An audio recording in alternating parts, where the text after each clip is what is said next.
Guadalupe Contreras y Angélica Rivera en 11 Noticias Matutino. Los presidentes de Rusia y Ucrania, Volodymyr Zelensky y Vladimir Putin, se reunirán este jueves 15 de mayo en Turquía. Buscan negociar, ahora sí, la paz en Ucrania. La presidenta Claudia Sheinbaum da el banderazo a pruebas del trolebús elevado Chalco-Santa Marta-Catitla. Este sistema de transporte se va a inaugurar formalmente el 18 de mayo. Reducirá el tiempo de traslado de hora y media a 40 minutos, beneficiando así a casi 3 millones de personas. México expresa su desacuerdo con el cierre de la frontera con Estados Unidos para no dejar pasar ganado durante 15 días. Se va a revisar la estrategia conjunta porque estamos hablando del gusano barrenador.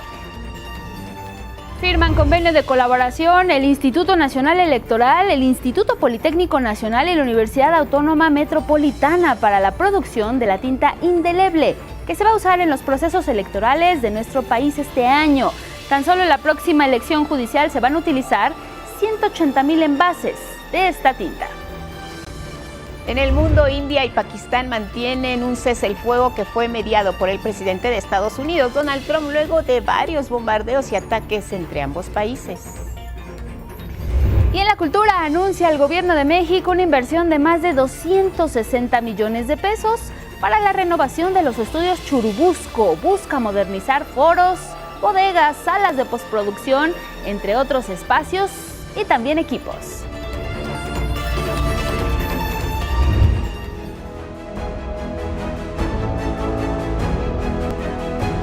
El mundo animal nunca va a dejar de sorprendernos. Si es que mire, es la estrella de la Universidad de California en Santa Cruz. Su nombre es Ronan, es el único mamífero no humano que ha demostrado tener un ritmo gracias a su entrenamiento para distinguir el compás de la música. Es una leona marina, alcanzó su fama mundial gracias a su habilidad para mover la cabeza al compás de la música. Científicas y científicos pidieron a 10 estudiantes de esta universidad que movieran su brazo derecho arriba y abajo, al ritmo de un metrónomo de percusión. Tocaron 3 tiempos, 112, 120 y 128 pulsaciones por minuto. Y Ronan, esta leona, hizo el mismo ejercicio sin que hubiera sido expuesta previamente al mismo número de pulsaciones por minuto. La investigación fue publicada por la revista Nature y confirma que el nivel de sincronización de este mamífero y su constancia para mantener la cadencia es muy preciso.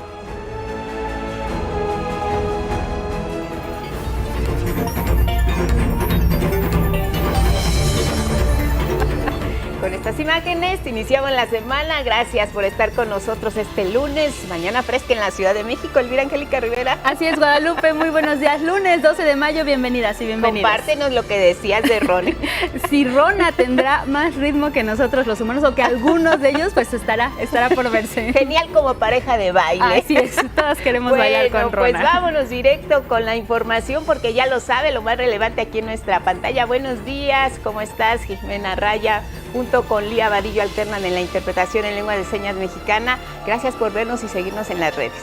Les recordamos que también nos pueden seguir y escuchar a través de Radio Instituto Politécnico Nacional. Estamos en el 95.7 de FM. Desde aquí les saludamos a quienes ya nos escuchan. Aparece un código QR en la pantalla. Siempre les invitamos a que lo puedan escanear. Les lleva directamente a nuestra página. Y para arrancar la semana, compártanos sus opiniones y también sus comentarios. Pueden usar el hashtag 11 Noticias.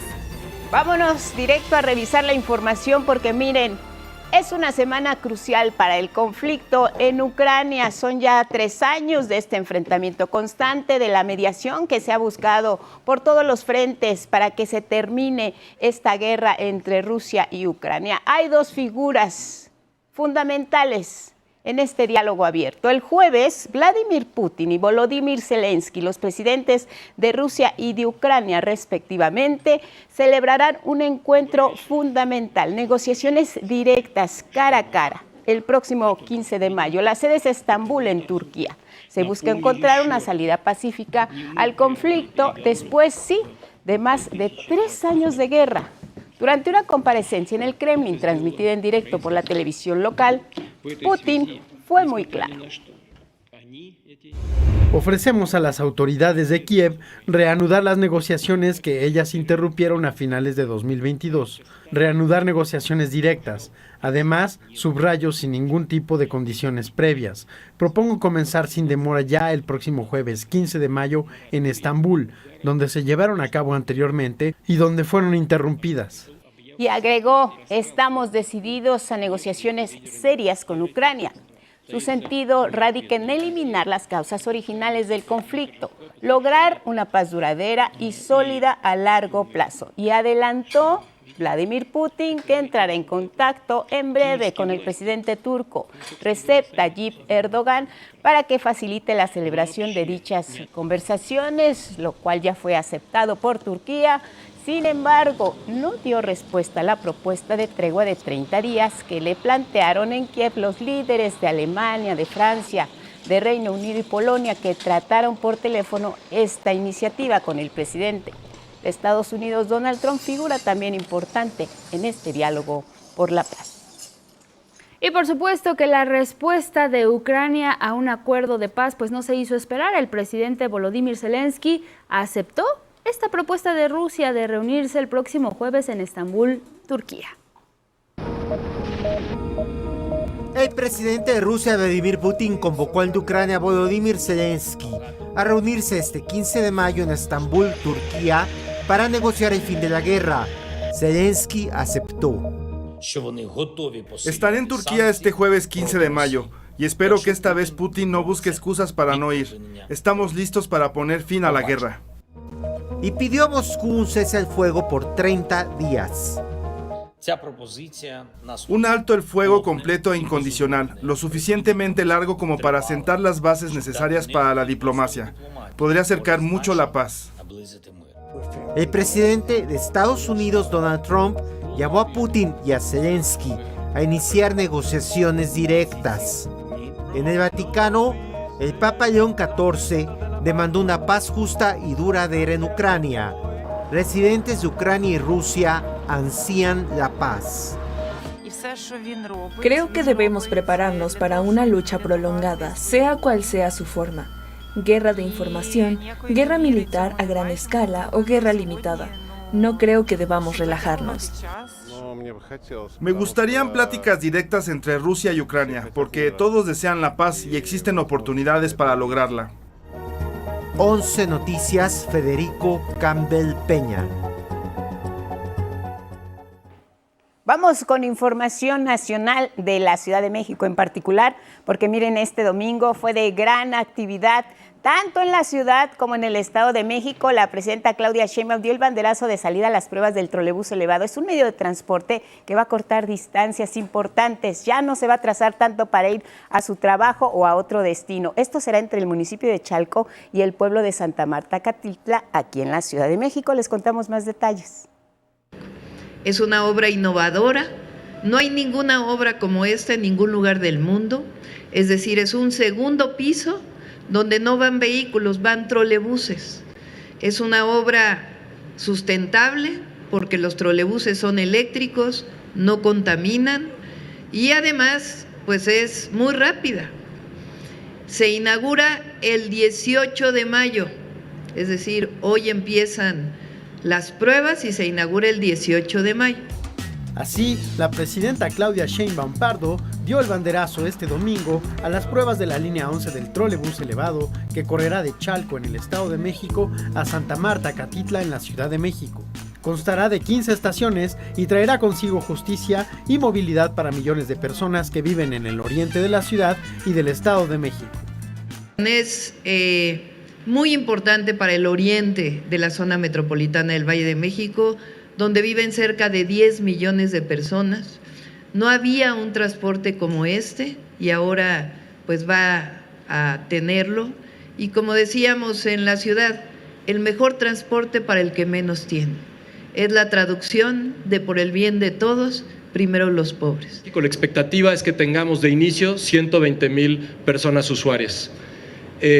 Ahora brevemente, el proyecto tiene como objetivo reducir hasta en 1 hora el tiempo de viaje de las personas. Las personas usuarias podrán hacer conexión con la estación Santa Marta Acatitla de la línea A del Metro Férreo o hasta la estación Constitución de 1917 de la línea 8 del metro. Es decir, se va a poder ir desde el oriente del Estado de México hasta pues prácticamente el poniente de la Ciudad de México. Más tarde, en un video compartido en redes sociales, a bordo del trolebús, la presidenta detalló que en esta primera etapa se pondrán en operación 9 de las 15 estaciones. Van a quedar pendientes 6 estaciones. 3 estaciones que están en Chalco, porque ahí se está haciendo un colector, Ejidal, La Covadonga y Unión de Guadalupe, y 3 estaciones que aún se están construyendo, llegando hacia Iztapalapa, Jico, La Virgen y Teotongo. En el proyecto iniciado por el entonces presidente Andrés Manuel López Obrador, también participaron conjuntamente los gobiernos del Estado de México y de la Ciudad de México. Entonces, es la ampliación no solo de este transporte elevado, sino también es la ampliación de una visión. Y es la ampliación a una visión metropolitana. La gente que va a trabajar lo va a agradecer mucho de poder dormir quizás media hora, un poquito más, y que tenga esa generosidad de tener un transporte digno, un transporte seguro, eficiente. Eso va a ayudar mucho. Con información de Arturo Arellano Merlín, 11 Noticias. Cambiamos completamente de tema y es que este fin de semana miles de familias, en la medida de sus posibilidades, celebraron el Día de las Madres aquí en México. Los festejos generaron una derrama económica de 88,000 millones de pesos. Armando Gama nos cuenta.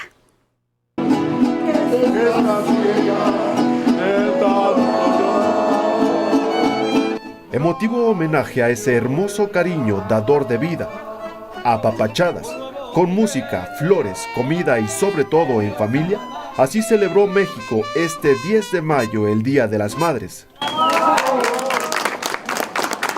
Muy feliz y muy contenta. Hoy es el Día de las Madres, pero mañana es el cumpleaños de ella, también es festejo doble. El doble festejo inició en un restaurante del centro de la Ciudad de México con pastel y mariachi. Hoy por ser Día de las Madres, le venimos a cantar. Le dimos una sorpresa que nunca se había esperado. Muchas gracias por la vida que nos dio, muchas gracias por todo lo que nos ha dado y principalmente pues que ella esté bien, que esté saludable. Desde el corazón de Garibaldi, las hermanas Moreno celebraron el 10 de mayo con mariachi y al mismo tiempo honraron la memoria de su madre, quien falleció hace 4 años. Es bonito y triste también a la vez por ya no tener a nuestra madre también.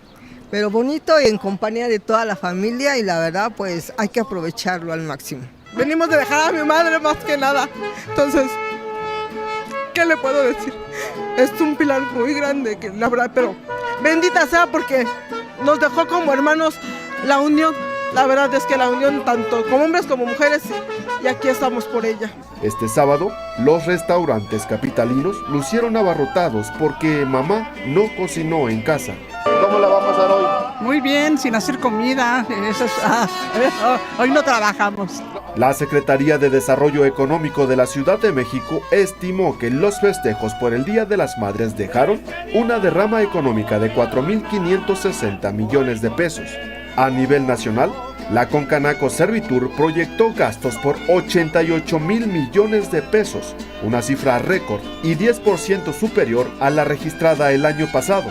En promedio, cada persona destinó para esta fecha entre 500 y 5,000 pesos en obsequios. Pero las madres coinciden. El regalo más preciado es la compañía de sus hijos. Que cuidemos a nuestros hijos, les demos buenos consejos, que los sigamos educando como antes, como nos educaron a nosotros, porque ahí ves como que los valores ya se están olvidando y que pues sigamos adelante con el buen ejemplo. De acuerdo al INEGI, 38.5 millones de mexicanas mayores de 15 años son madres, de las cuales 11.5 millones son jefas de familia en todo el país. Con imágenes de Christopher Dávila, 11 Noticias, Armando Gama.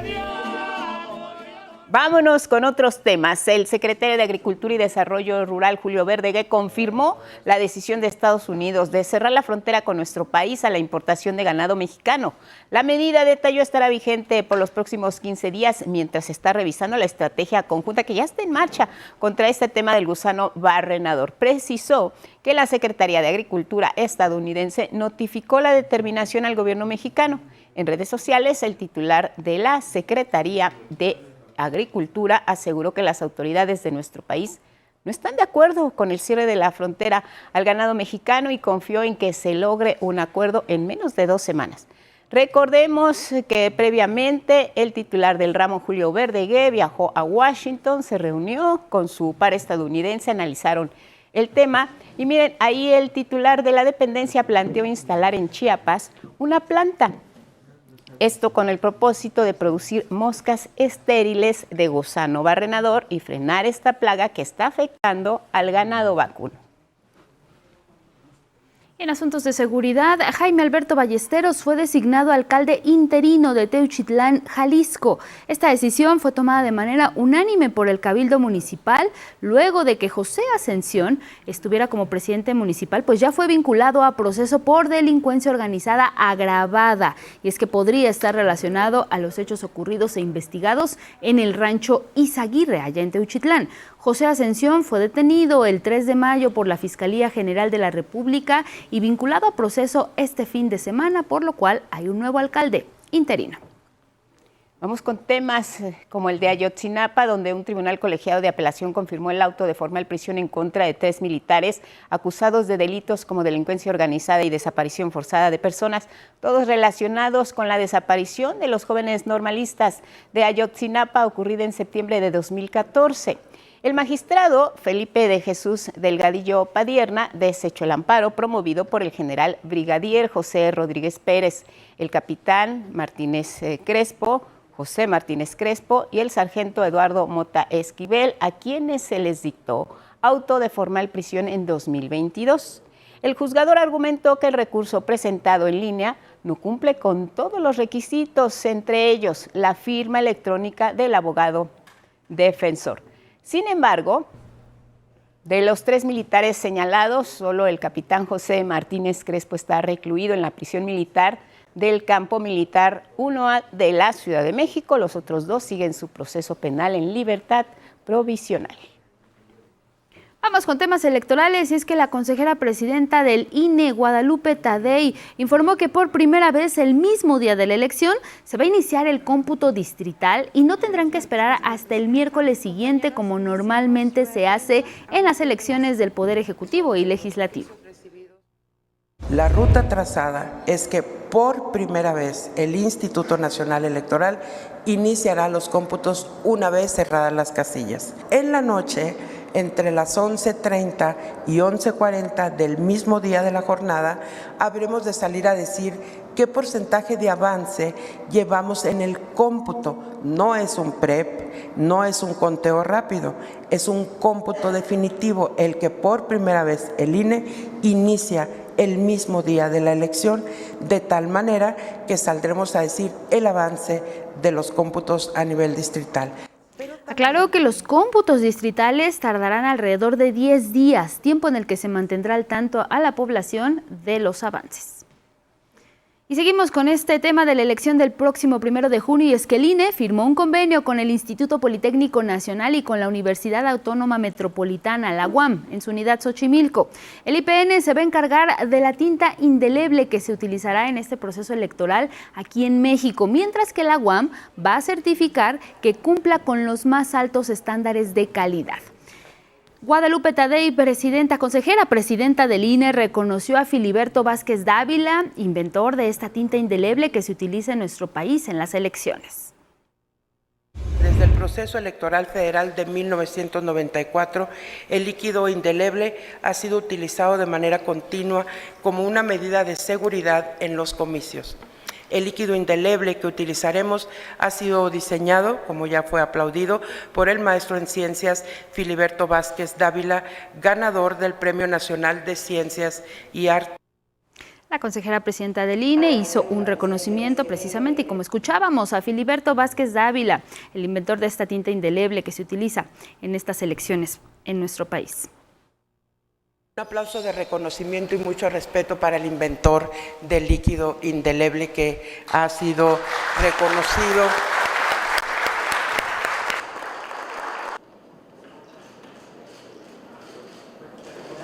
Es que mira, hay que recordar, Filiberto Vázquez Dávila, investigador del Instituto Politécnico Nacional, también informó cuántas botellas se van a utilizar en la elección del Poder Judicial. 180,000 envases para las elecciones y bastantes envases vacíos para que, como es un sistema de seguridad, no nomás la tinta, sino el envase no existe públicamente, sino el envase es específico y es un envase de seguridad adaptado a la fórmula específica del pimentador. Y es que en las elecciones federales de 2024 se utilizaron 350,000 botellas de líquido indeleble.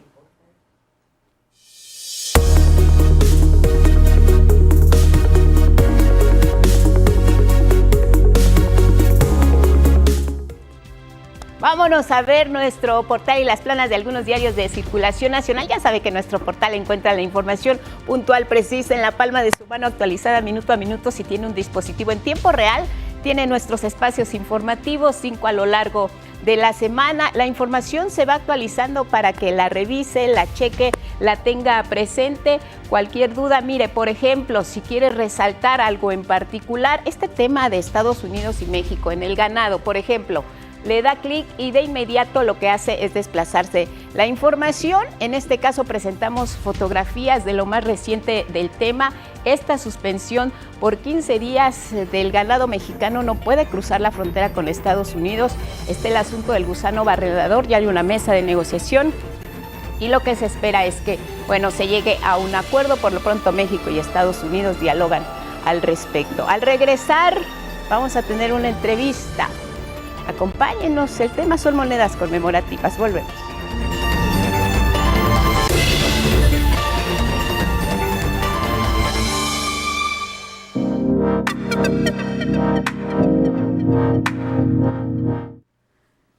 Con 30 de la mañana, seguimos en 11 Noticias y esta mañana nos da gusto recibir aquí en el estudio a Guillermo Vargas, jefe del proyecto de área de Mercadotecnia y Comunicación de la Casa de Moneda de México. ¿Cómo estás? Bienvenido. Muchas gracias, aquí muy contento de estar con ustedes y poder hablar de esta colección de medallas que, bueno, aparte celebra los 490 años de Casa de Moneda de México que se cumplieron ayer. Así es, se cumplen 490 años de esta institución histórica, pero en efecto primero hablemos sobre esta colección. Se dio a conocer recientemente el 25 de abril y pues están eligiendo a los dinosaurios. Cuéntanos por qué los dinosaurios. Pues justo, bueno, desde las indicaciones que traemos con el nuevo proyecto de Dirección General, de la Dirección de Comercialización, es crear nuevas audiencias.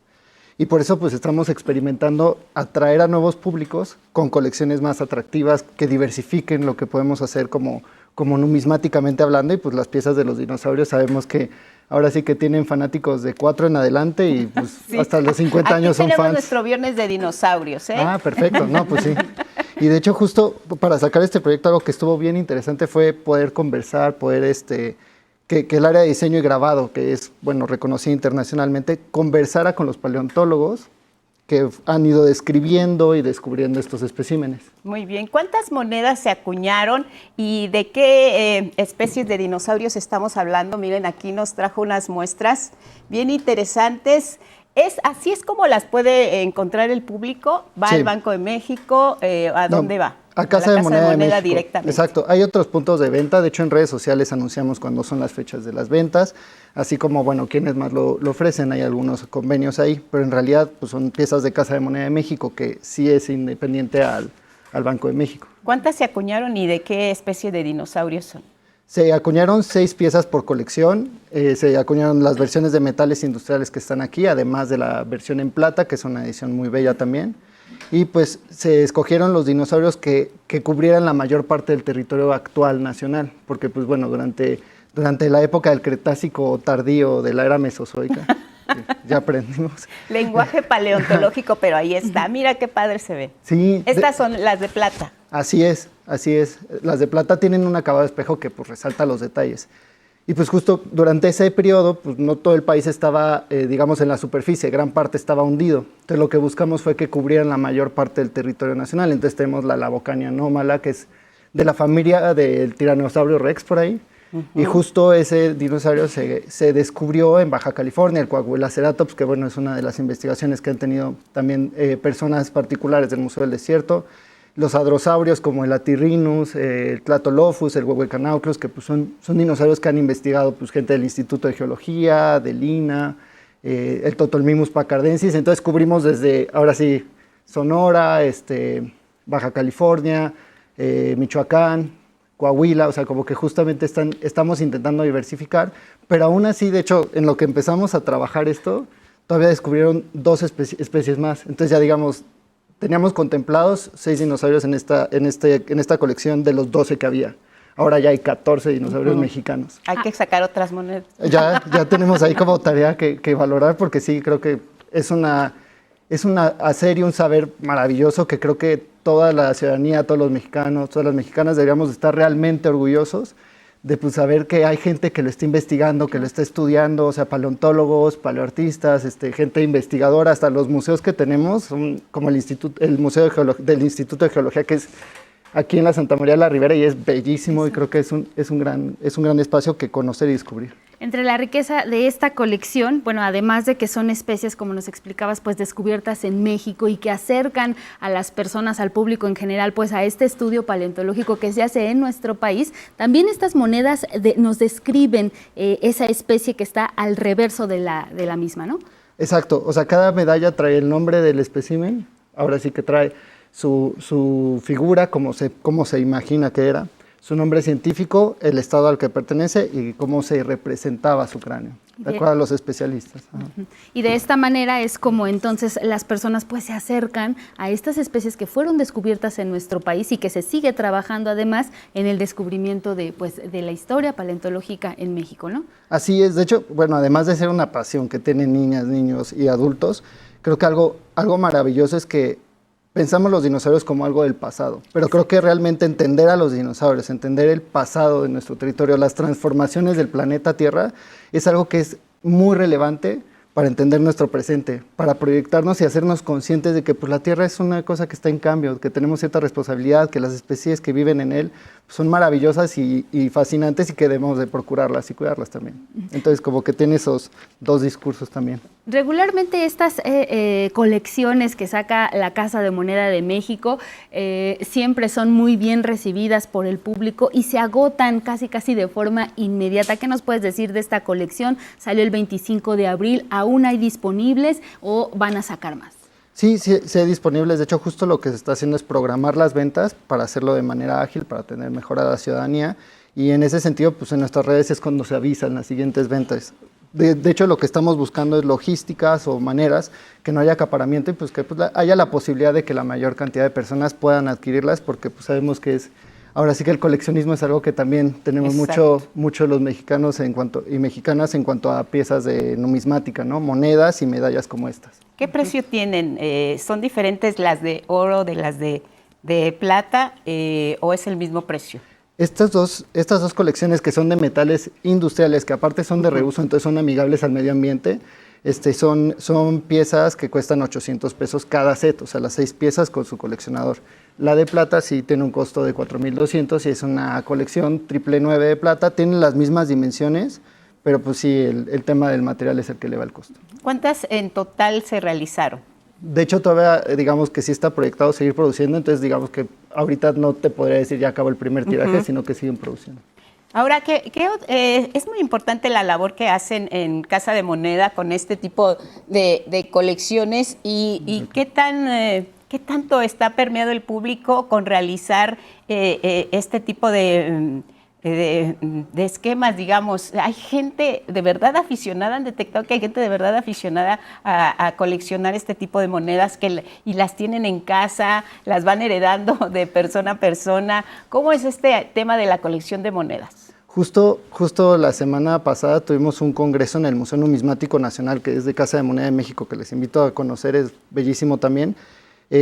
y hablaron numismáticos, coleccionistas, con curadores, con restauradoras y restauradores que justo, o sea, conversaron de manera fascinante sobre cuál es el real coleccionismo, porque muchas veces oímos que la gente hereda, o mi abuelo me dejó esta moneda, seguro vale un buen, o sea, como que existe esa parte natural yo creo en nuestro país, en nuestra cultura, en nuestra identidad, pero creo que hay una parte importante que ellos decían, no es lo mismo acumular, que es como yo acumulo y guardo todo en un cajón o en una caja y ya, que pues no tiene cuidados, que se oxidan las piezas, que no tiene ni siquiera una temática, a una colección que ya es, ok, voy a coleccionar la serie de medallas de dinosaurios que salió en México y voy a investigar cuáles son las que hay en otros países, o ya va tomando una línea, o por ejemplo, no sé, si alguien quiere iniciar una colección, un ejercicio que me parece bastante divertido es, cuando les den cambio, fíjense en el año de la pieza y busquen años que les signifiquen algo, así, pues el año que, no sé, nació un hijo, una hija, o la pandemia, exacto, buscar esas piezas y pues ahí empiezas a tener una colección porque ya lo vas segmentando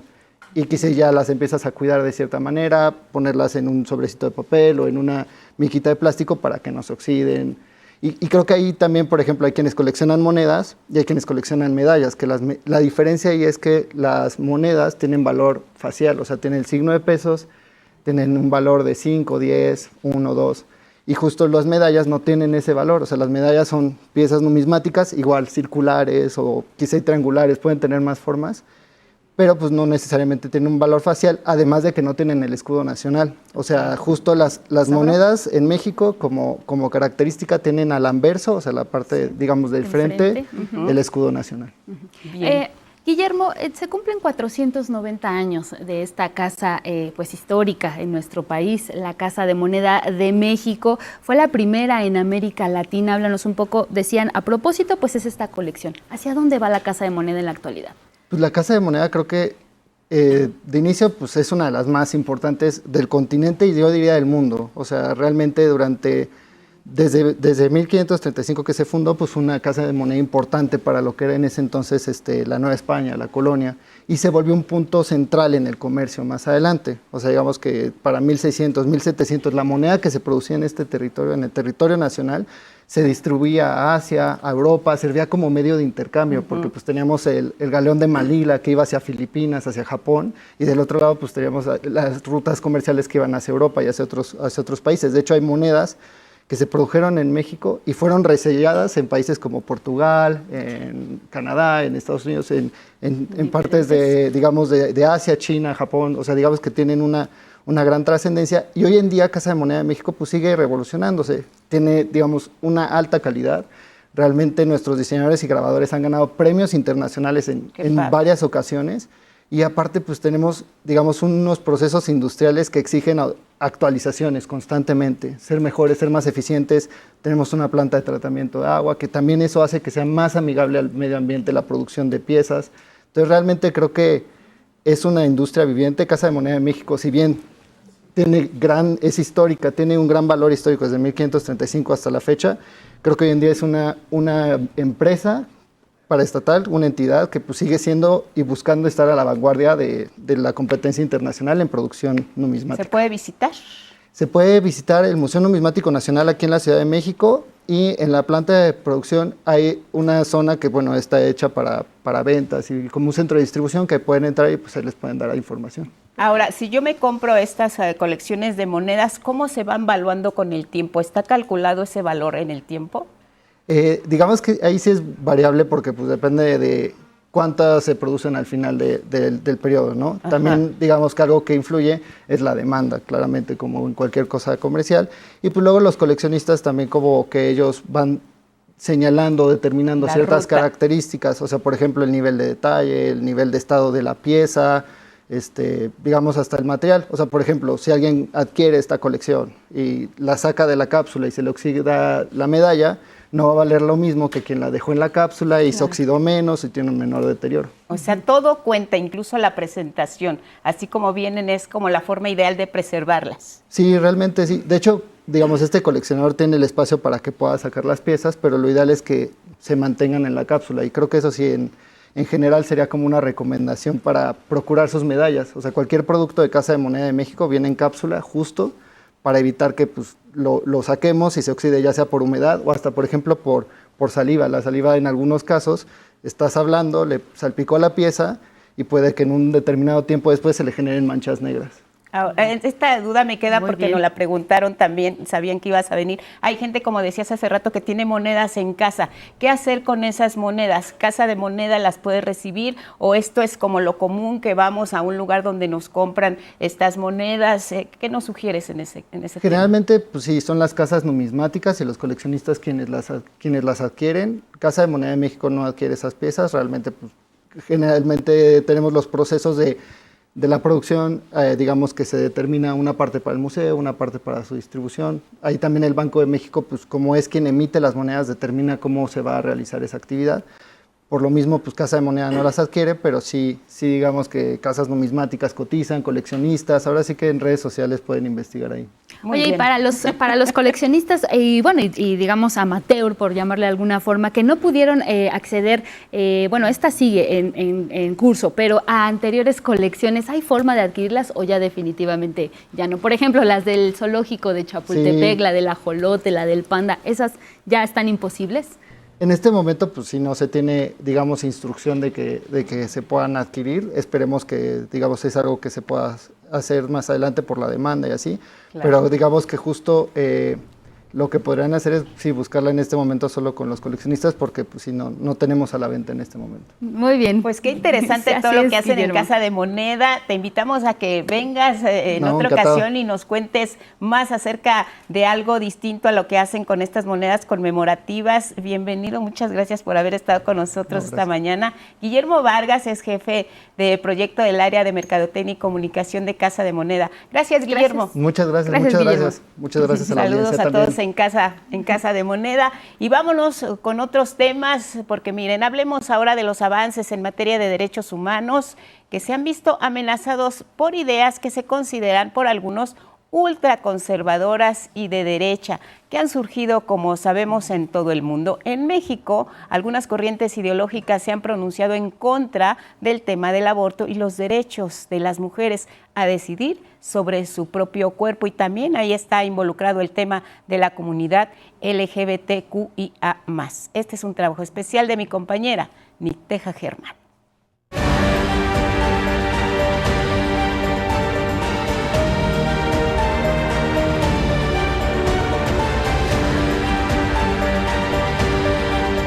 Pervivió en la sombra, quizá en grupos incluso teóricamente secretos como el Yunque, pero hoy salen a la luz porque hoy un Trump dice y legitima estos grupos, entonces ya no son grupos sigilosos en México. Pensar en neonazis mexicanos es risible en el mundo digital.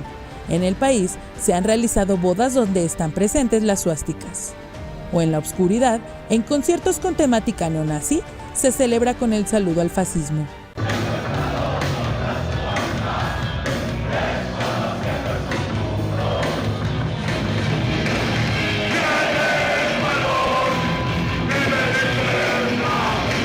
El pensamiento conservador y apegado a la religión también sobrevive en las curules. Que veremos a México doblar rodillas ante Jesús, el único y verdadero Dios. México tiene esperanza en Jesús. Desde la Cámara de Diputados, un espacio laico, se hace un llamado a una marcha religiosa. De esas son de las cosas que sí me gusta venir a decir aquí a la Cámara de Diputados, porque estos eventos son los que tienen trascendencia y no es trascendencia política. Estamos hablando de otro tipo de trascendencias más importantes para esta nación. Mientras que en el Senado se abrió la puerta al partido Vox de España. Sí, ese, el ultraconservador. Al mismo tiempo que se construyen proyectos políticos ligados a gobiernos extranjeros, como es el caso de México Republicano. México Republicano se posiciona como la única fuerza política republicana y conservadora que enfrentará el actual modelo estatista. Sin duda tienen nexos con, lo sé de buena fuente, pues con esta organización de acción conservadora que ha sido muy citada, ¿no? Porque ha estado ahí Milei, ya está obviamente Trump, incluso Steve Bannon en un momento, Eduardo Verástegui. Estamos en vivo. Miles de personas de diferentes partes del mundo, diferentes edades, van a rezar con nosotros en este momento el Rosario por el Mundo, en vivo. Eduardo Verástegui reza el Rosario por el Mundo como parte de su libertad religiosa, pero con una clara apuesta política. Le agradecemos, señor presidente Donald Trump, por el mensaje que nos hizo llegar. O sea, él se dice católico, promueve los valores católicos tradicionales. Aquí hay que decir que la iglesia, ahora lo hemos vivido, pues también tiene agendas, ¿no? Y hay una agenda más progresista y una agenda que podríamos decir de corte conservador. La realidad demuestra que los hombres en el poder buscan nuevamente legitimar la negativa de los derechos para todas las personas. Una vez que Donald Trump llegó por primera vez al poder, la Suprema Corte de Justicia estadounidense eliminó la interrupción legal del embarazo como un derecho fundamental.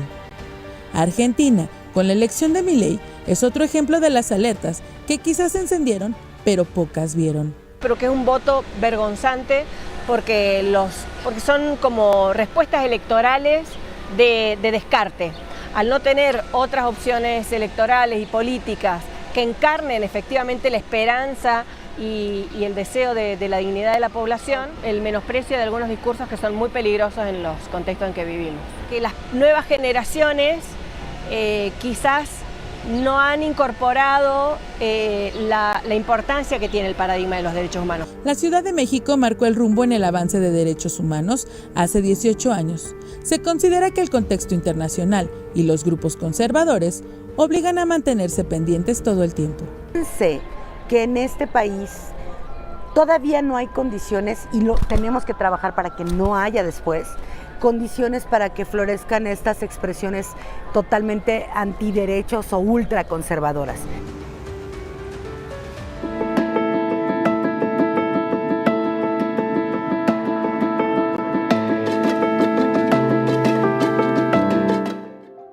Si hacen planes, el estado del tiempo es importante este inicio de semana. Carlos Guevara Casas, ¿cómo viene? Buenos días.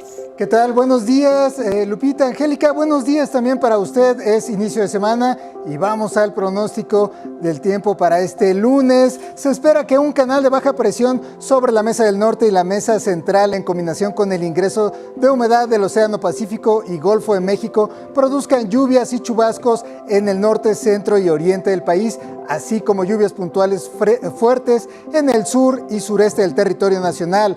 Además, un nuevo frente frío se aproximará al noreste de nuestro país y se va a asociar con las corrientes en chorro polar y subtropical, lo que va a originar vientos fuertes con rachas que pueden llegar hasta 70 kilómetros por hora, así como tolvaneras en Baja California, Sonora, Chihuahua, y finalmente una circulación anticiclónica en los niveles medios de la atmósfera. Recuerde usted que esto eleva las temperaturas ahí en el Pacífico Central mexicano. Esto va a generar un ambiente caluroso e incluso muy caluroso en estados del noroeste, occidente y sur de la República Mexicana, prevaleciendo la onda de calor en zonas de Chihuahua, Durango, Sinaloa, Nayarit, Jalisco, Colima, Michoacán, Guerrero y también en Oaxaca.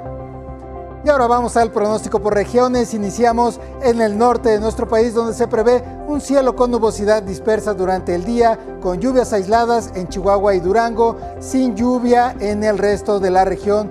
Por la mañana, ya lo sintió usted, ambiente fresco, quizá frío en algunas regiones, muy frío en las zonas altas, específicamente Zacatecas, Chihuahua y Durango. Y de ahí del norte nos vamos al sureste, donde se espera un cielo nublado durante el día, con algunas lluvias puntuales fuertes en la región. Las lluvias pueden estar acompañadas con descargas eléctricas y caída de granizo, así como ocasionar aumento en los niveles de ríos y arroyos, así como deslaves e inundaciones por la tarde. Habrá un ambiente caluroso en Chiapas, muy caluroso en Oaxaca y Guerrero. Y aquí en el centro del país, bueno, se prevé cielo medio nublado durante el día, con lluvias aisladas en Puebla, Morelos y Tlaxcala. Por la mañana habrá ambiente fresco, como ya lo está sintiendo usted, y frío, eso sí, en zonas altas de Puebla, bancos de niebla en sierras de toda esta zona. Por la tarde tendremos ambiente templado a cálido en la región y caluroso, específicamente en Querétaro, Hidalgo, Morelos y en algunas partes de Puebla. Y bueno, vámonos a Yucatán, donde el cielo va a estar también un poco nublado durante todo el día, con intervalos de algunos chubascos en Quintana Roo, sin lluvia en Campeche y Yucatán. Por la tarde, por la mañana, ambiente cálido, caluroso como suele ser, y por la tarde mucho más caluroso, viento de dirección que va a variar de intensidad de 10 a 20 kilómetros, con rachas, eso sí, que podrían llegar incluso a 50 kilómetros. Y de ahí nos vamos al occidente del país, donde el cielo va a estar también medio nublado durante el día, pero habrá algunos chubascos en Michoacán y sin lluvia en el resto de toda esta zona por la mañana.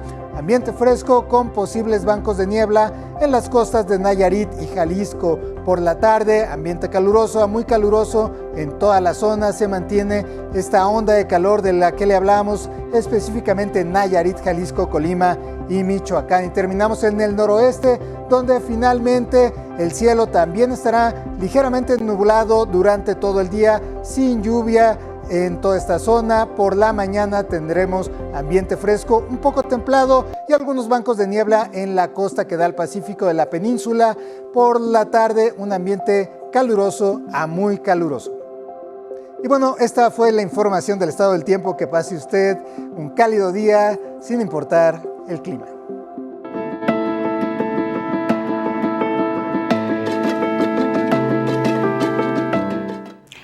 Lunes de Agenda Politécnica, y les vamos a compartir la labor que está haciendo el Centro de Investigación en Computación. Y es que está desarrollando unos sensores biométricos con los que se podrá medir el estrés y su impacto en la salud de conductoras y conductores en grandes ciudades como la Ciudad de México.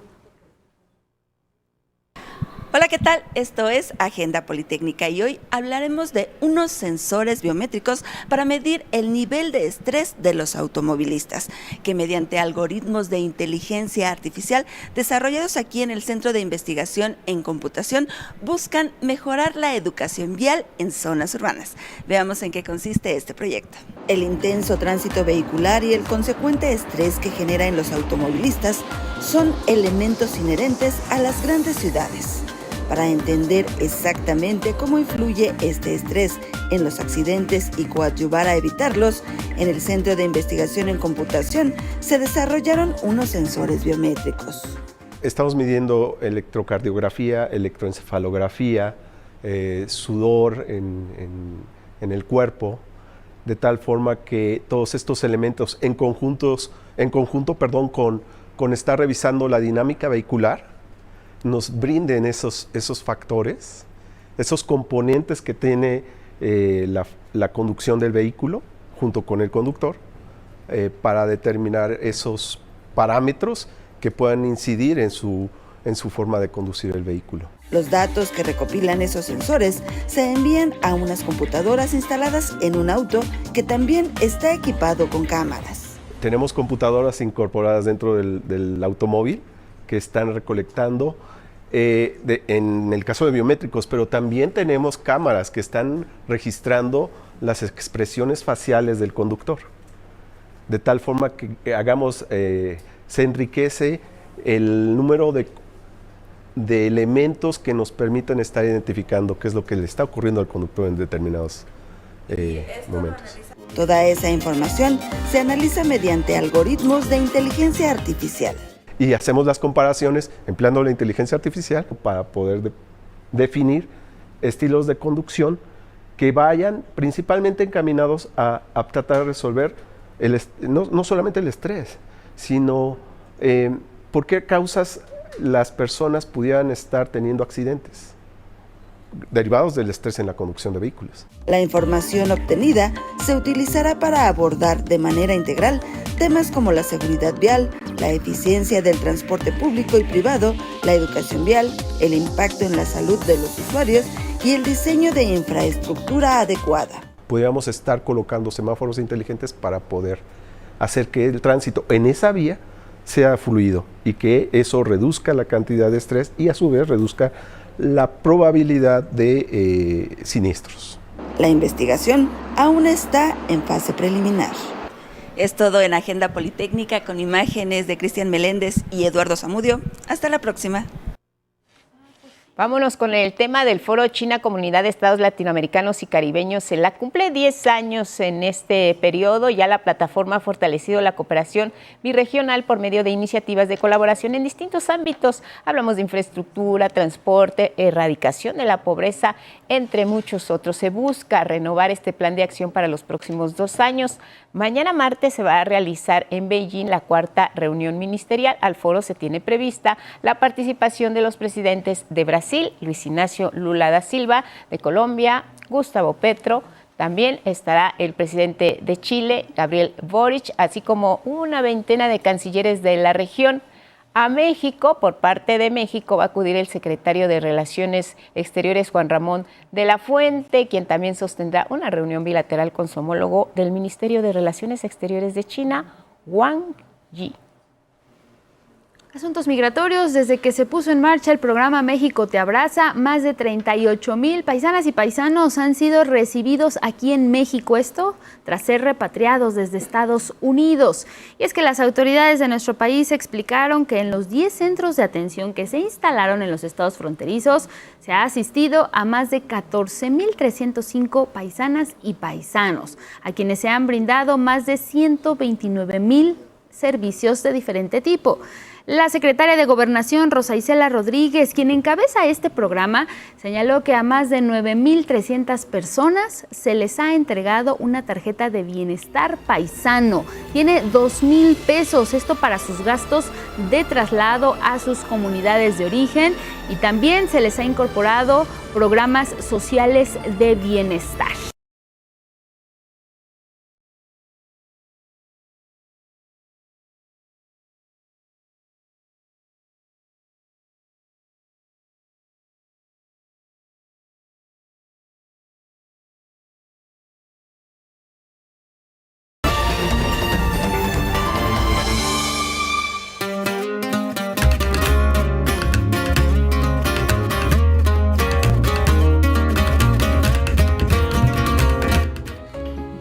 De la mañana con 1 minuto, ya está Miguel de la Cruz, como siempre, listo con toda la información, además del fin de semana. ¿Cómo estás, Miguel? Buenos días. ¿Qué tal? Buenos días a todos. Pues sí, hace un momento platicaban de monedas de dinero y del museo numismático. Yo también les voy a platicar porque estuvimos allá, hubo un congreso, en fin, los detalles en la siguiente historia.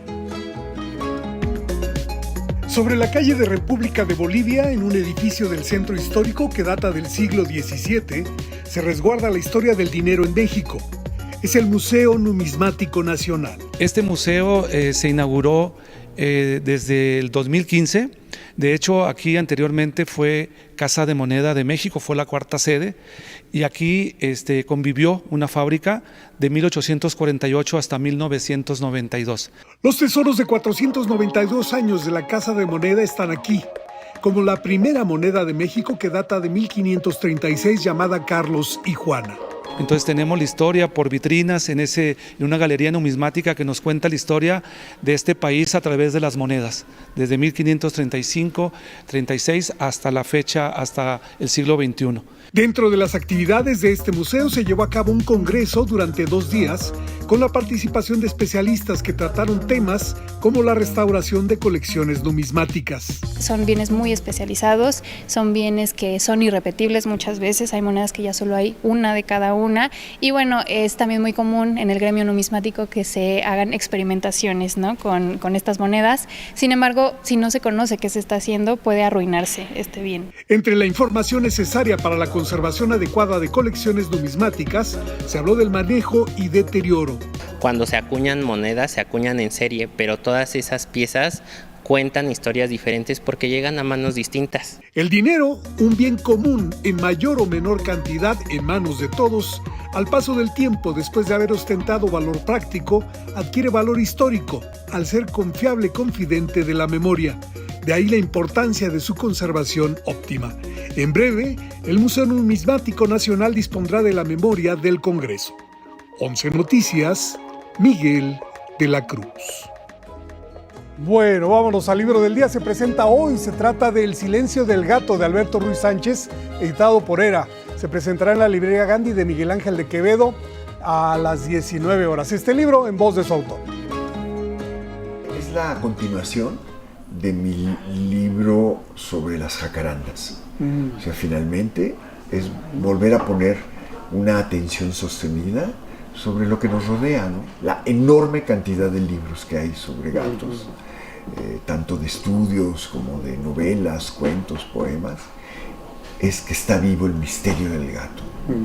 Y es decir, que la adivinanza sobre su silencio, ¿no? Por eso lo llamo el silencio del gato. Yo creo que la observación, y esto tiene que ver incluso con mis otros libros sobre el deseo, ¿no? Lo importante de la mirada es que se convierte en una escucha. Y si tú ves en todos mis libros, pues yo trato de escuchar con los ojos. Muchos de estos poemas los he escrito en diferentes épocas, ¿no? Bueno, y luego con el 11 avanzamos 136 páginas de Pronunciaré sus nombres de Tamara Trotner, editado por Alfaguara. El X de hoy es de Rosa Madrigal y dice: compartían la historia de un viaje en barco que en vez de llegar a Nueva York, los aventó a las calles del centro de México. Gracias por esta aportación. Seguimos leyendo. Hoy se cumplen 197 años del nacimiento del poeta británico Daniel Gabriel Rossetti.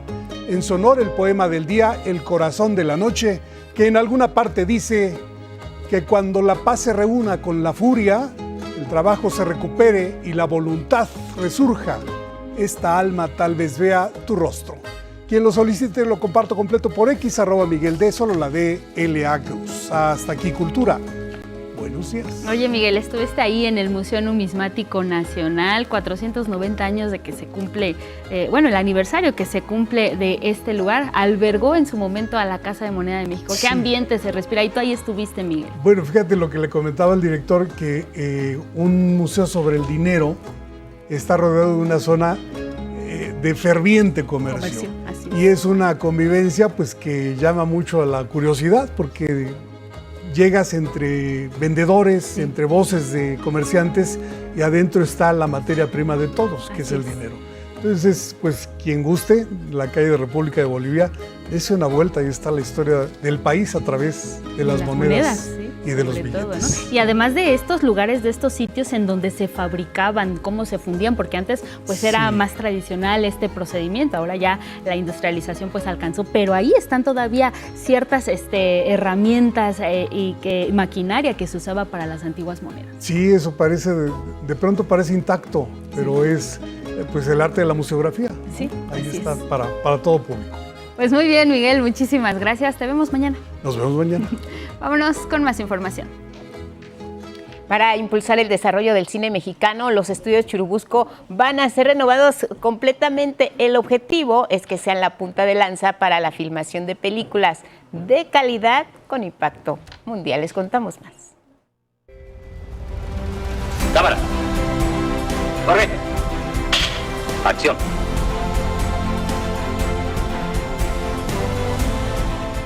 Después de 30 años en el olvido, el gobierno federal anunció una nueva inversión para la renovación de los estudios Churubusco, conjunto de foros y estudios de filmación que se ubican al sur de la Ciudad de México. Se le destinará un monto de más de 268 millones de pesos, que permitirá la modernización de foros, bodegas y salas de postproducción, la conservación del laboratorio fílmico, mejora del equipo de grabación, doblaje y espacios accesibles para producciones. El objetivo es fomentar la industria mexicana del cine. Y va a dejar pues esos estudios como en la época del cine de oro, pero actualizado a la tecnología del día de hoy, para regresar su vocación como un espacio de producción para México y para el mundo, para apoyar también al cine independiente, comercial, con estudios competitivos. Con esta inversión, Estudios Churubusco dará continuidad a 8 décadas de quehacer cinematográfico como el punto de encuentro más importante para la comunidad creativa y cinematográfica de México y América Latina, facilitando la producción audiovisual desde la preproducción hasta su masterización final. La intención es que Estudios Churubusco sea un punto de creación y oferta competitivo a nivel mundial. Por su parte, la directora general del IMCINE, Daniela Latorre, presentó un plan de apoyo al cine mexicano. Se destinarán 115 millones de pesos tan solo este 2025 para la producción y distribución de obras cinematográficas. Con este monto se podrán producir alrededor de 75 películas, 50 proyectos en distribución, además de 124 proyectos de producción y postproducción. y este tipo de estímulos promueven la diversidad cultural y lingüística del país. Y a través también de modalidades específicas para el cine documental, para el cine de animación, cine experimental, cine para las infancias y óperas primas de escuelas de cine. 11 Noticias.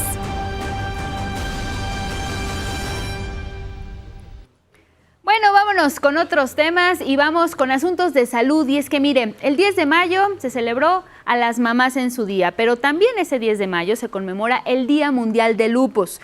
Se busca o se pretende sensibilizar sobre esta enfermedad para mejorar la atención médica de las y de los pacientes y también para promover la investigación y encontrar una cura. Araceli Aranday nos cuenta.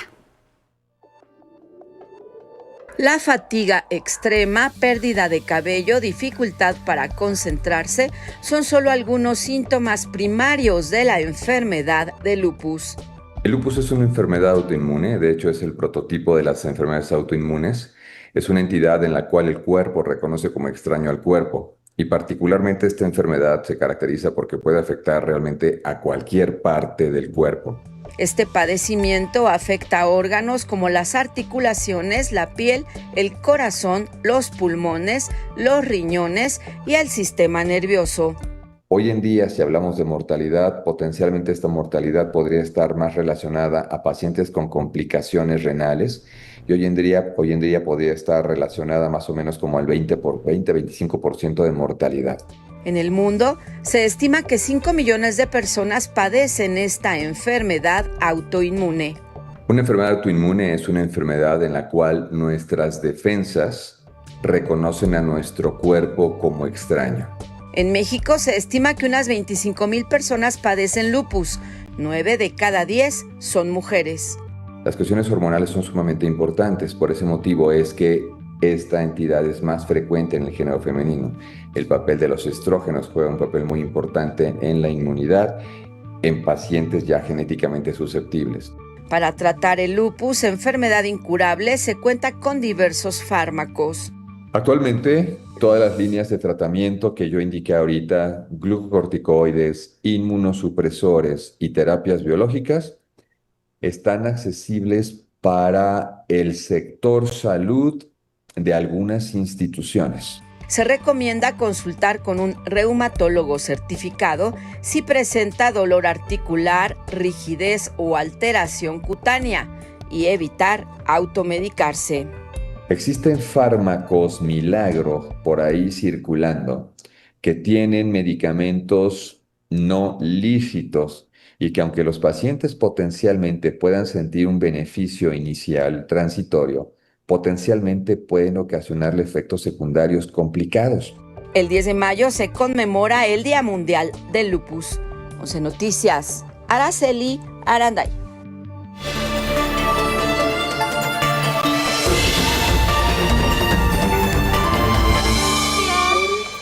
Bienvenido, buenos días. Carlos Guevara Casas, ¿cómo estás? Hola, ¿qué tal? Buenos días de nuevo, buenos días también para usted. Y bueno, vamos a hablar sobre neandertales porque recientemente se publicó un estudio en la revista Science Advances que revela que estos seres emparentados con nosotros que habitaron en un sitio de Alemania llamado Schöningen cazaban y atrapaban caballos salvajes en equipo hace unos 200,000 años. El hallazgo se basa en una nueva datación de artefactos y restos óseos encontrados en los años 90 que incluyen lanzas de madera, herramientas de piedra y restos de más de 50 caballos de distintas edades. Anteriormente estos materiales se estimaban o se calculaba que tenían una edad de 300,000 años, lo que atribuye a la caza tanto a ancestros neandertales como a Homo heidelbergensis, una especie de homínido que ya desapareció. Sin embargo, gracias a un nuevo análisis molecular de aminoácidos en conchas y dientes de caballo, combinados con datos de polen y clima, se logró precisar la época a un momento en el que solo pudieron ser los neandertales los cazadores. Joron Hudson del Centro de Investigación Arqueológica Monrepos en Alemania destaca que esta cooperación social y técnica estaría al nivel de los primeros Homo sapiens y coincide con otras evidencias en sitios distintos de Europa que indican que los neandertales también cazaban en equipo, pero en estos otros sitios, bisontes, rinocerontes y renos. Y bueno, del pasado nos vamos al presente, pero con plantas, porque un estudio publicado en el último número de la revista Science revela que diferentes linajes de plantas con olores fétidos desarrollaron esta horrenda característica mediante modificaciones en un solo gen que se llama o se denomina SBP1, este gen que normalmente da lugar a una enzima, es decir, a una proteína que realiza ciertas funciones químicas, se descompone o descompone un tipo de alcohol con olor desagradable que en este caso de las plantas se duplicó y también cambió, es decir, mutó, lo que alteró la función de esta enzima que ahora en las plantas que existen hoy en día produce un compuesto llamado dimetil disulfuro, que es extremadamente apestoso y que huele a huevo podrido realmente para que muchas moscas y otros tipos de bichos que las polinizan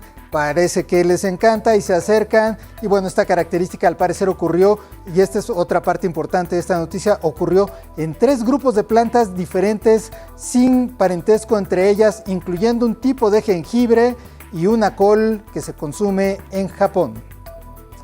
Y bueno, quizá la noticia del fin de semana, la noticia ligada a conciencia, es la sonda soviética Cosmos 482, que estuvo atrapada en órbita durante 53 años. Cayó finalmente a la Tierra, como le habíamos dicho en 11 Noticias, en el Océano Índico, tal como le habíamos informado. Esta sonda fue lanzada en 1972 con el objetivo de llegar a Venus, parte del proyecto Venera soviético, pero un fallo la dejó en órbita terrestre dando vueltas por más de 5 décadas. El regreso definitivo se dio este sábado en la madrugada, como también se lo habíamos adelantado, cuando reingresó a la atmósfera y cayó a unos 560 kilómetros al oeste de la isla de Andamán. Según la agencia espacial rusa Roscosmos, esta nave fue diseñada para soportar las infernales condiciones ambientales de Venus, como son 90 veces la presión atmosférica que tenemos en la Tierra y 400 grados de temperatura, una atmósfera además de ácido sulfúrico. Hacían temer todas estas características que no se desintegraran porque había sido diseñada para aguantarlas, y pues parece que al menos en parte sí logró entrar a la Tierra. Su equipamiento original incluía instrumentos para estudiar flujos de partículas espaciales allá en Venus, espectrómetros para analizar la composición de la superficie de este planeta vecino nuestro y un fotómetro para medir la iluminación, así como sensores de temperatura y presión atmosférica. Pues bueno, duró muchísimo, parece ser que estaba bien construida. Y esta fue toda la información en 11 Lab Matutino. Que pase usted una buena mañana.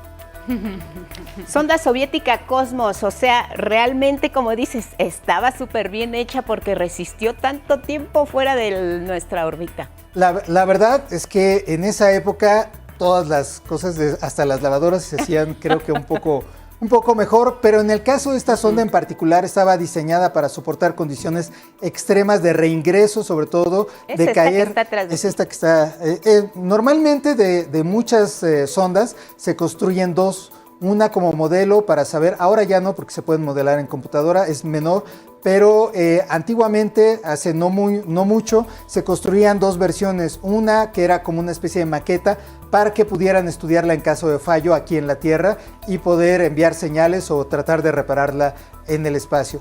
Y la que se mandaba, y la que se mandó pues no llegó porque se descompuso una etapa del cohete que la lanzaba y se quedó a una órbita de unos 9,000 metros, unos 9 kilómetros hacia arriba. No es cierto, más 9,000 kilómetros de distancia, 9,000 kilómetros de distancia, dando vueltas, pero cayendo poco a poco a lo largo de los años, cada vez más cerca de nosotros, hasta que en algún momento, pues, literalmente nos cayó encima, ¿no? Fue muy difícil calcular en dónde quedaría, claro. Porque la franja donde pudo haber caído era muy amplia, un espectro muy grande de la superficie terrestre. Afortunadamente cayó más o menos con un margen de error de varios cientos de kilómetros, pero cayó donde se había pensado que era el Océano Índico. Entonces ahí no se sabe todavía muy bien exactamente dónde, quizá hasta cerca de Australia o cerca de la India, es una región inmensa, pero finalmente no cayó en ninguna zona habitada. Ya no se busca.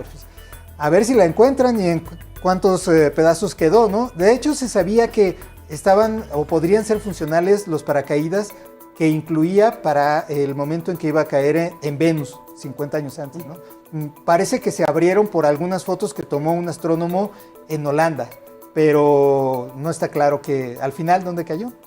Vamos a ver un nuevo misterio que resolver. Oye, Carlos, sí, rápidamente, porque sabemos que te gustan los dinosaurios. ¿Qué tal viste esta colección que más temprano hablamos y que tú estabas ya aquí presente? Sí, estábamos aquí en el estudio. Me parece que es una maravilla que se esté haciendo esta colección. La Casa de Moneda ya había emitido otras colecciones con temáticas biológicas, bueno, en particular biológicas. Me parece que es algo increíble porque no se ha divulgado lo suficiente el valor de nuestra biodiversidad del pasado en México. Quizá un poco la parte ya de los mamíferos, que es más reciente, pero la parte antigua de los dinosaurios e incluso más atrás ha sido poco divulgada. Sí hay una tradición de investigación, lo comentábamos ahorita con el director de la Casa de Moneda, con algunos paleontólogos, con algunos colegas paleontólogos. Por ahí. Exacto, muy bien.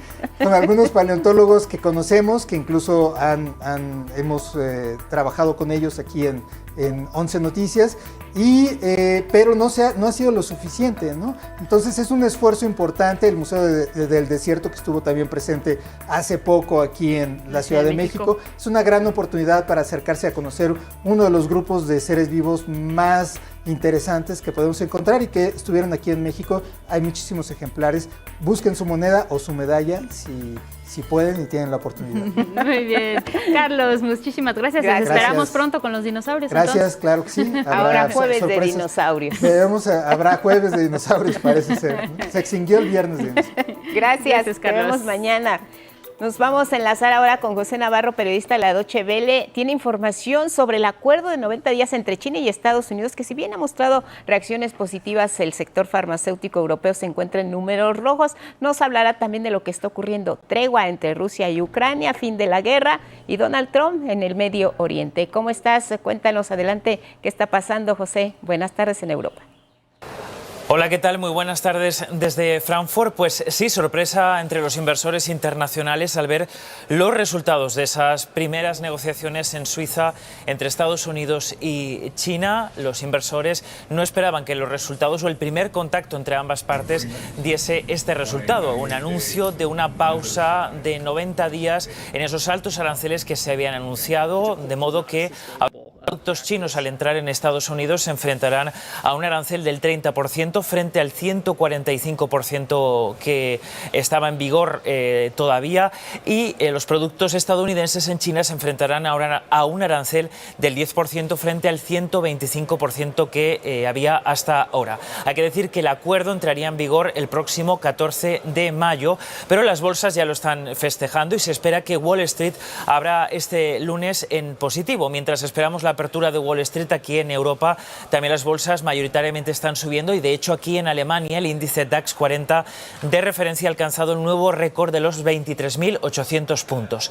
Eso sí, en Europa estamos pendientes de conocer los detalles también de los planes que tiene Trump respecto a los productos de los medicamentos en Estados Unidos. Anuncia una reducción drástica de los precios, y eso podría tener implicaciones para las farmacéuticas europeas, que este lunes, de momento, antes de conocer los detalles, caían al rojo en el índice Stock 600, que es el índice de referencia en Europa. Para el resto de la semana estaremos pendientes de los intentos de que Rusia acepte una tregua, la invasión de Ucrania, y que Putin y Zelensky se sienten a negociar en Turquía, pero también estaremos muy pendientes del viaje de Trump a Emiratos, a Qatar y Arabia Saudita, por si de ese viaje, aparte de algún logro político, Estados Unidos también consigue algún tipo de acuerdo económico que pueda beneficiar a ambas partes. Varios temas en la agenda. Gracias, José, por la información. Hasta pronto. Muchas gracias. Les mando un saludo desde Frankfurt y nos vemos la próxima semana. Saludos de vuelta. Muchas gracias. Tenemos más del mundo.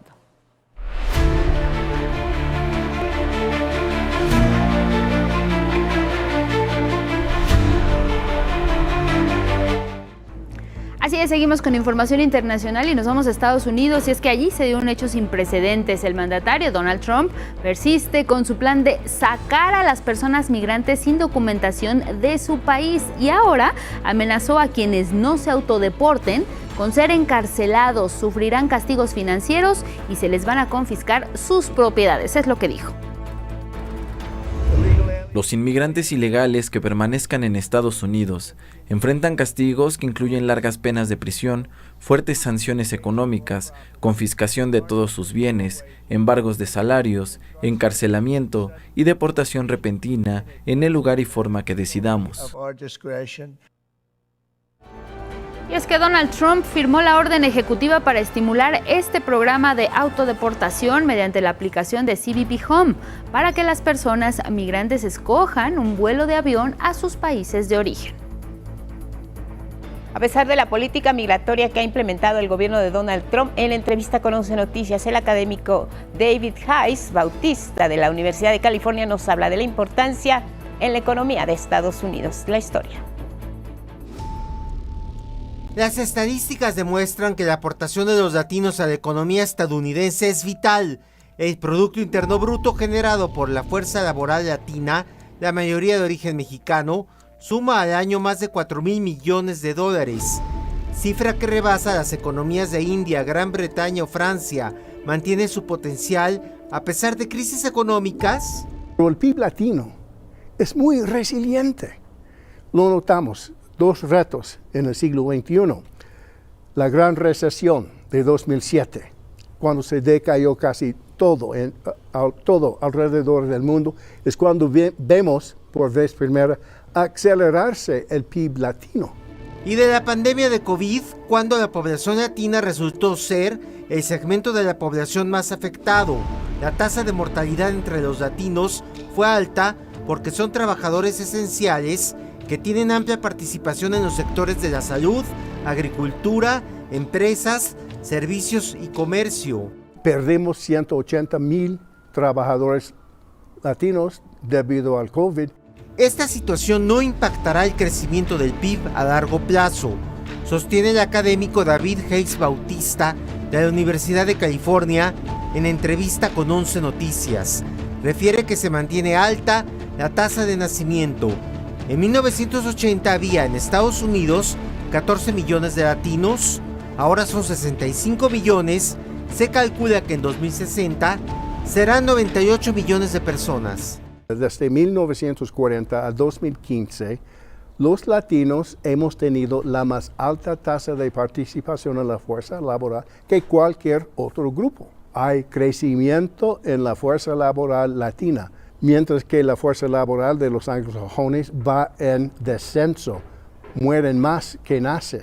Hoy en día la diferencia se crece aún más, porque nuestra tasa va subiendo, la tasa de los otros va por abajo. Estas estimaciones ratifican que el PIB latino se impondrá a la política antiinmigrante del presidente Donald Trump. La fuerza laboral se nutre de personas migrantes indocumentadas, pero también de ciudadanos nacidos en Estados Unidos. Con o sin políticas de migración habrá crecimiento poblacional y por las cualidades de la fuerza laboral, de las cuales hablaremos, sigue creciendo el PIB latino. La población latina crece a pesar de políticas de migración por nacimiento. En el año 2009, 1 millón de latinos nacieron en Estados Unidos. Un latino cada 30 segundos. Esos niños, el año pasado, entraban en la fuerza laboral. De hecho, los niños latinos que nacieron el año pasado son los entrantes a la fuerza laboral del año 2040. El estudio estadístico del Dr. Héctor Hayes Bautista fue patrocinado por el Banco de América y reconocido por la Reserva Federal, Chase Manhattan, JP Morgan y otras instituciones financieras. En el foro Semana del 5 de mayo realizado en la capital de Puebla, en México, documentó que el crecimiento económico de Estados Unidos depende en gran parte de la mano de obra latina. Que el PIB de Estados Unidos cada vez más depende de la producción, la productividad de los latinos. 11 Noticias, Federico Campbell Peña. Bueno, vamos a Ginebra, Suiza, y es que concluyeron con éxito las negociaciones entre China y Estados Unidos para alcanzar un acuerdo comercial que ponga fin a la guerra arancelaria entre ambas naciones. El secretario del Tesoro, Scott Bessent, afirmó que acordaron una pausa de 90 días y reducirán en un 115% los aranceles recíprocos. Esto es lo que afirmó la contraparte china. Acordamos establecer un mecanismo de consulta para cuestiones comerciales y económicas y llevar a cabo más consultas en el futuro. En tanto, el presidente Donald Trump refirió que las negociaciones fueron constructivas. La disputa arancelaria paralizó casi $600 mil millones en comercio bilateral, además de las afectaciones a nivel mundial por los cambios en las cadenas de suministros. India y Pakistán mantienen un cese el fuego que fue mediado por el presidente de Estados Unidos, Donald Trump. Durante los bombardeos la semana pasada murieron al menos 100 personas en los dos países. En tanto, la disputada región de Cachemira parece entrar en relativa calma. Reabrimos el negocio, pero nos tomará varios días instalarnos nuevamente porque nuestra gente se fue a otras zonas en la guerra. Nos vamos a la Franja de Gaza y es que ahí la población sobrevive en estado de hambruna sin que Israel libere las entradas para permitir el ingreso de decenas de camiones con ayuda humanitaria desde Egipto.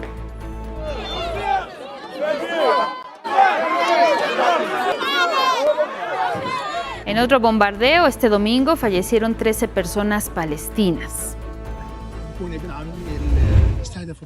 El bebé de 8 meses fue asesinado en el bombardeo contra una tienda de campaña de civiles desplazados, todos ellos niños y mujeres. Y mientras esto ocurría, en su primer mensaje desde la Basílica de San Pedro, allá en el Vaticano, el Papa León XIV abogó por la paz ahí precisamente, en la Franja de Gaza. Me entristece profundamente lo que ocurre en la Franja de Gaza. Que se brinde ayuda humanitaria a la agotada población civil y que todos los rehenes sean liberados. Y tras la mediación del presidente de Estados Unidos, Donald Trump, el grupo de resistencia armada Hamas liberó al soldado israelí-estadounidense Edan Alexander, que fue secuestrado en 2023. Vámonos hasta Palacio Nacional a la conferencia matutina.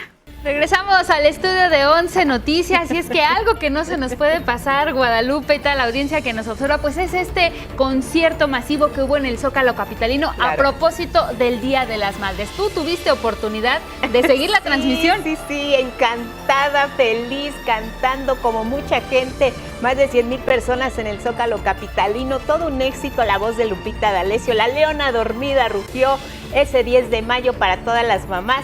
Las imágenes que le estamos presentando pues nos dan cuenta de lo emotivo que fue, se entregó al público como ella solo sabe hacerlo, cantó con su hijo y pues los éxitos más conocidos de ella también ahí estuvieron. Y decías algo bien importante, se entregó a su público, pero el público también, hacían la estimación 100,000 personas, 100,000 almas cantando a coro con la gran Lupita D'Alessio. Claro, un montaje de primera como solo ella lo sabe hacer, como ha ofrecido a su público que la ha seguido durante tantos años, es una gran voz, de las mejores intérpretes que hay en México, que tenemos grandes voces, Dulce, que en paz descanse, Yuri, que es extraordinaria, Daniela Romo y por supuesto nuestra Lupita D'Alessio.